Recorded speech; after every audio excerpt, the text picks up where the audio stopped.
pansinin niyo mga boss itong inahin na 'to, oh, kung gaano katalino ang mga kambing na 'to. Siya ang isa sa pinakaunang kambing na aming pinag-umpisahan at napapansin niyo kung bakit siya tumigil doon. Dahil tinatawag niya at hinihintay na makapasok yung mga bisiro or mga batang kambing dito sa painuman.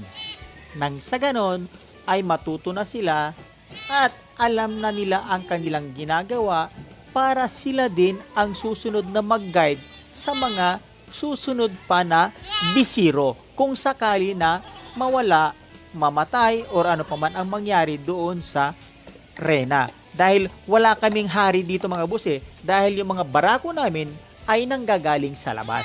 Kung bakit mga boss ay i-share ko sa inyo at mapapag-usapan natin yan sa ating talakayan. Maaring ngayon